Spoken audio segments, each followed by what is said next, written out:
Alors, le dernier élément que je voulais vous montrer, c'était l'application de fonctions personnalisées. Alors, pour utiliser des fonctions personnalisées, il faut d'abord disposer de fonctions personnalisées, et donc il faudra aussi comprendre ce qu'est une fonction personnalisée. De manière très simple, vous avez les fonctions par défaut qui existent dans Power Query. Donc, comme on a vu tout à l'heure, on a extrait le mois avec la date.month, qui faisait partie des standards. On a vu aussi la liste de toutes les fonctions qui existent.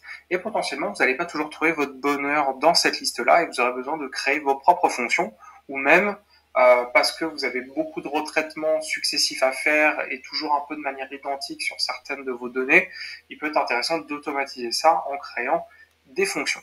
Donc, en premier lieu, on va créer cette fonction. Là, on va devoir écrire du langage M et je ne vais pas trop rentrer dans le détail. Là, pour l'instant, je vais surtout le faire, vous expliquer dans les grandes lignes, mais ne vous prenez pas trop la tête si vous ne comprenez pas dans le détail comment tout ça fonctionne. On l'apprendra un petit peu plus tard. Donc, on va aller ici dans Accueil, et on va aller créer une nouvelle requête, et là, on va écrire requête vide, qui correspond en gros au fait que je vais écrire de zéro toute ma procédure. Donc ici, j'atterris dans cet espace-là et je vais passer dans l'éditeur avancé qui me permet d'afficher le code en brut de la requête qui est extrêmement utile. Et donc là, ici, je vais aller écrire mon expression. Donc je vais aller placer deux paramètres. Alors oui, je ne vous ai pas expliqué, mais du coup là ici, notre objectif, ça va être de créer une fonction qui est capable de calculer une évolution entre deux valeurs. Donc entre deux périodes, j'ai eu une valeur, deux valeurs, et donc quelle a été l'évolution en pourcentage entre ces deux périodes. Et donc ça m'intéressera notamment pour calculer l'évolution entre 2018 et 2017 sur les participants des festivals. Donc pour ça, je vais mettre égal pour signifier le fait que je vais démarrer ma fonction. Je vais lui passer deux paramètres, c'est-à-dire les deux paramètres que je vais pouvoir par la suite, où je vais pouvoir passer par la suite mes valeurs 2018 et 2017. Et ensuite, je vais lui dire que je commence ma procédure en faisant une flèche. Et donc ici, je vais pouvoir repartir de zéro. Donc let, donc dans cette zone-là, je vais écrire mon expression. Donc là, je vais créer une variable évolution qui va être égale. Alors, comment calcule-t-on une évolution? Eh bien, on fait la valeur de fin moins la valeur de début, ici, divisé par la valeur de début. Hop, start. Et une fois que j'ai fait ça, je vais lui dire la valeur que je souhaite récupérer de ce calcul-là. Et donc, moi, ce qui m'intéresse, c'est évolution, celle que j'ai créée juste avant. Donc là, ma fonction est écrite. Je vais pouvoir... Alors, il m'indique qu'il y a une petite erreur.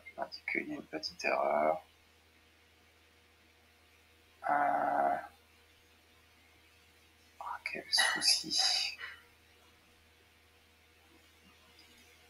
Ah oui, je n'ai pas besoin de mettre le signe égal au démarrage, puisque là, je n'écris pas une procédure, mais j'écris une fonction.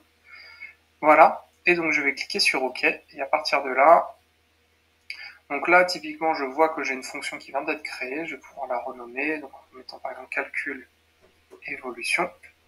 Ici. Et je vais pouvoir mettre, par exemple ici, je vais tester ma fonction. Donc je vais lui mettre une valeur de départ qui est par exemple de 10. Et une valeur de fin qui était de 12. Et donc il va me retourner voilà, une évolution de 0,2, soit 20% d'augmentation. Et on voit d'ailleurs qu'il m'a créé une nouvelle table ici. Mais on va pas en avoir besoin, donc on va aller le supprimer. Encore une fois, sur la nomenclature et tout ce que je viens de vous montrer assez rapidement, on va y revenir dans le détail dans quelques minutes ou quelques heures. Il y a encore un petit peu de travail. On va se rendre dans notre table de festival, on va se mettre au bout du tableau, peu importe, et on va aller ajouter une colonne avec notre nouvelle superbe fonction. On va pouvoir écrire du coup évolution. Et je vais pouvoir sélectionner mon calcul d'évolution. Et donc là, vous voyez, ça ressemble un peu au formulaire qu'on pouvait avoir tout à l'heure dans mes créations de colonnes, où je vais dire que je veux, eh bien, ma date, donc la start date, c'est 2017, et ma end date, c'est 2018, ici. Donc on va calculer ça. Et donc voici le calcul qui m'a opéré. On va juste aller changer le format en le passant en pourcentage.